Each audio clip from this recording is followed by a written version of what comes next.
Cash versus digital payment, दोनों में से क्या फायदेमंद है। नमस्कार दोस्तों, आप जब भी पैसे खर्च करते हैं, क्या आप कैश देते हैं या मोबाइल से पेमेंट करते हैं? क्या आपको पता है आपका पेमेंट करने का तरीका ही तय करता है कि आप अमीर बनेंगे या गरीब। दोस्तों, आज की इस वीडियो में हम जानेंगे कैश वर्सेज डिजिटल पेमेंट कौन ज्यादा फायदेमंद है, और वीडियो के अंत में हम आपको बताएंगे वो तरीका जिससे आप हर महीने हजारों रुपए बचा सकते हैं। दोस्तों, हम इस पैसे बचाओ चैनल पर पर्सनल फाइनेंस यानी बचत योजनाओं, निवेश योजनाओं, सरकारी योजनाओं, शेयर बाजार आदि से संबंधित वीडियो लेकर आते हैं। यदि आप भी इस तरह के वीडियो देखना पसंद करते हैं तो हमारे चैनल पैसे बचाओ को सब्सक्राइब कर लीजिए और साइड में घंटी के बटन को भी दबा दीजिए ताकि आपको हमारे आने वाले हर वीडियो की नोटिफिकेशन सबसे पहले मिल सके। तो चलिए फटाफट से वीडियो शुरू करते हैं।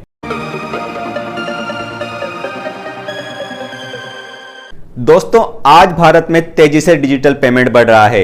यूपीआई, क्यूआर कोड, फोन पे, गूगल पे, सब कुछ आसान हो गया है।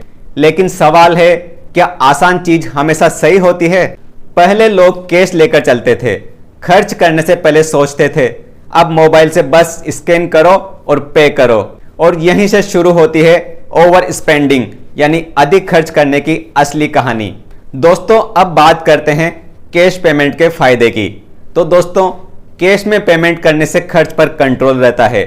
जब जेब में 500 रुपए होते हैं तो आप सोच समझकर खर्च करते हैं। उदाहरण के लिए, आप बाजार गए, जेब में 1000 रुपए हैं तो आप उतना ही खरीदेंगे जितना जरूरी है, क्योंकि जेब में थोड़ा पैसा भी बचाना है। कैश में पेमेंट करने से आपको फिजिकल एहसास होता है, यानी जब आप कैश देते हैं तो आपको पैसे जाने का दर्द महसूस होता है, और यही दर्द आपको बचत करना सिखाता है। कैश में पेमेंट करने से बजट मैनेजमेंट आसान होता है। खर्च के हिसाब से पैसे अलग अलग लिफाफों में रखो, किराया अलग रखें, खाने के लिए अलग, पेट्रोल के लिए अलग और मनोरंजन के लिए अलग अलग रखें। दोस्तों, इससे ओवर स्पेंडिंग लगभग खत्म हो जाती है। अब बात करते हैं कैश के नुकसान की। तो कैश चोरी होने का या खोने का खतरा बना रहता है। अगर कैश खो गया तो वापस नहीं मिलेगा। कैश में बड़े पेमेंट मुश्किल होते हैं, जैसे कहीं पर 50,000 या 1 लाख रुपया कैश ले जाना तो रिस्की हो जाता है। रिकॉर्ड मेंटेन नहीं रहता, मतलब आपने कहां कितना खर्च किया पता नहीं चलता। अब बात करते हैं डिजिटल पेमेंट के फायदे की। तो दोस्तों, डिजिटल पेमेंट से सुविधा रहती है, बस क्यूआर स्कैन करो और हो गया पेमेंट। ना छुट्टे का झंझट और ना ही कोई लाइन। हमारे पास हर ट्रांजैक्शन का रिकॉर्ड रहता है।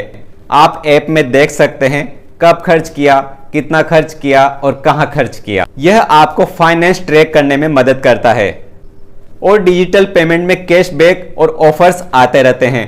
फोन पे, गूगल पे, पेटीएम, इन सब पर कई बार कैशबैक मिलता है, यानी खर्च करते करते भी आप बचत कर सकते हैं। यानी यह कह सकते हैं कि सुरक्षित है, लेकिन कुछ हद तक ही सुरक्षित है। यूपीआई पिन के बिना पेमेंट नहीं हो सकता। फोन खो जाए फिर भी अकाउंट सुरक्षित रह सकता है।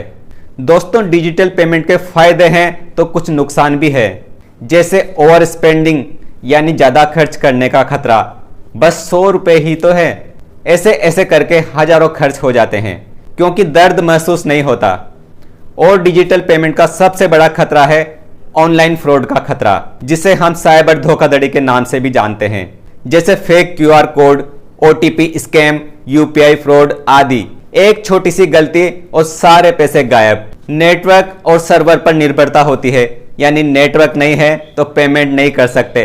कई बार सर्वर डाउन हो जाता है और पेमेंट अकाउंट से कट जाता है, लेकिन पेमेंट ही नहीं होता। मान लीजिए 2 दोस्त हैं। एक है राहुल जो कैश यूज करता है, हर दिन 200 रुपए कैश लेकर निकलता है। दिन खत्म, पैसा खत्म, महीने का खर्च 6000 रुपए। दूसरा दोस्त है अमित जो डिजिटल यूजर है, छोटा पेमेंट है सोचकर बार बार खर्च करता है। दिन का खर्च 300 से 400 रुपए और महीने का खर्च जोड़ें तो 9000 से 12000 रुपए। आप फर्क देख सकते हो, सिर्फ पेमेंट के तरीके से 3000 से 6000 का अंतर। तो अब बात करते हैं कौन सा बेहतर है। तो दोस्तों, सच ये है, ना कैश 100% सही है, ना डिजिटल 100% गलत। तो सही तरीका है स्मार्ट कॉम्बिनेशन, यानी थोड़ा थोड़ा दोनों तरीके का इस्तेमाल। आप कुछ नियम बना सकते हैं, जैसे रोज का सामान्य खर्च कैश में करें, जैसे चाय, नाश्ता या छोटे छोटे खर्च। इससे खर्च पर कंट्रोल रहेगा। बड़े लेन देन डिजिटल रूप से करें, जैसे बिल, शॉपिंग, टिकट आदि। रिकॉर्ड भी रहेगा और सुरक्षित भी। बजट फिक्स करें, अपना बजट फिक्स करें, हर महीने लिमिट तय करें, उससे ज़्यादा खर्च नहीं। हमेशा नोटिफिकेशन ऑन रखें, जब भी पेमेंट का नोटिफिकेशन आए तो आपको पता चल जाए। हर खर्च का अलर्ट आएगा, आप तुरंत समझ जाएंगे कहां पर खर्च हुआ है। तो दोस्तों, अब आप समझ गए होंगे कि असली गेम पैसे कमाने का नहीं, बल्कि उसे सही तरीके से खर्च करने का है। अगर आप स्मार्ट बन गए तो आप हर महीने हजारों रुपए बचा सकते हैं। दोस्तों, अगर आपको वीडियो पसंद आई हो तो वीडियो को लाइक और शेयर जरूर करें और चैनल पैसे बचाओ को सब्सक्राइब करना ना भूलें। तो मिलते हैं एक और नए वीडियो के साथ, तब तक के लिए नमस्कार।